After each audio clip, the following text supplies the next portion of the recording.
शुचिता, distance maintaining, यही तो हमारे पुराने लोग कहते थे।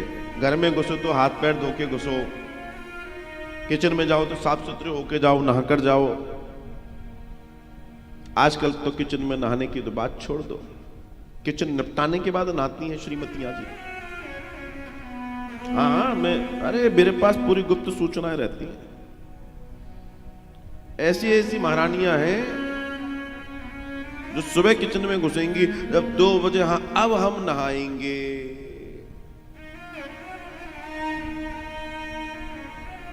सत्यानाश हो ऐसे लोगों का।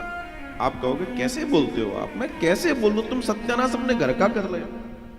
अगर तुम थोड़ा बहुत पढ़े लिखे हो, बायोलॉजी आपने पढ़ी है, बायोलॉजी अगर पढ़ी है तो सिद्धांत यह कहता है कि आपकी ऊर्जा, फिजिक्स के सिद्धांत में चले जाओ, केमिस्ट्री में चले जाओ, ऊर्जा का ही तो खेल है ना। जब आप अच्छी ऊर्जा से भोजन नहीं पका रहे हो तो वही ऊर्जा आप परोस रहे हो खाने के साथ घर में, तो आप गड़बड़ी तो कर रहे हो। आन करके जब पकाते हैं तब आप खुद अपने अंदर फील देख लो, फील कैसा रहेगा। ऐसे ही थोड़ी बोल दिया उन लोगों ने, बड़ा बहुत महान लोग थे वो। किसी का भी नहीं खाना है, किसी का भी नहीं पीना है। अब तुम्हें 2 साल पहले सब पता पड़ गया, तब तो तुम अपना भी नहीं खा रहे थे, अपना भी नहीं पी रहे थे। तो वो बेवकूफ थे जो हजारों सालों से कहते आए तुमसे, वही काम तुम करने लगे। वही 14 डेज क्वारंटाइन की बात चल रही थी, वही हमारे यहां सूतक पातक की बात चलती है, तो लोग मानते नहीं थे। 14 दिन के लिए तो लोग मानते नहीं थे। जब विज्ञान ने बोल दिया तो हाँ नहीं बात बड़ी है भैया, सूतक है 14 दिन ये नहीं करना। कोई नहीं मान रहा था। जब मौत सर पे खड़ी थी तो 14 दिन भी बात कह रहा था, निकलूं बाहर के नहीं निकलूं।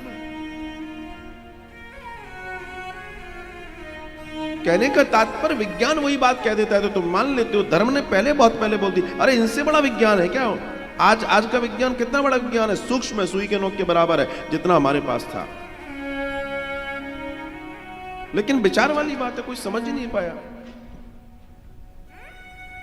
अगर आप शुद्ध होकर भोजन पकाएंगे तो उसमें शुद्ध आचरण, शुद्ध ऊष्मा, शुद्ध ऊर्जा जाएगी। तभी तो ठाकुर जी को भोग लगा पाओगे। क्या तुम वैसे ठाकुर जी को भोग, और अगर लगा रहे हो तो भगवान तुम्हारा भोग लगा ले जल्दी। अब तो तुम ही भोग बन जाओ, काल का ग्रास बन जाओ। कह रहे फिर कहोगे कैसे बोल रहे हो? ऐसे ही बोलता हूं, मैं क्या करूं? गलत करोगे तो गलत तो सुनना पड़ेगा, फिर डांट तो पड़ेगी। मत कीजिए गलतियां। आपकी रसोई में आप स्नान करके प्रवेश करें, आप देखिए आपके घर में वैसे ही आनंद बैठ जाएगा, स्वास्थ्य वैसे ही आ जाएगा। आप स्वास्थ्य लाना चाहते हो तो ये काम कीजिए। रसोई बिल्कुल सुंदर रखिए, ऐसा जैसे मंदिर होता है। लेकिन पता पड़ा आजकल की रसोई तो ऐसी होती है जैसे कचरा घर होता है। मेरा इशारा आप लोग समझ रहे होंगे। जिनका होता होगा वो मुस्कुरा रहे होंगे, जिनका नहीं होता होगा वो मंदिर समझ रहे होंगे। कहने का तात्पर्य मेरा तो कटाक्ष करने का मतलब है कि आप में सुधार आ जाए, बस इतना कहना चाहता हूं।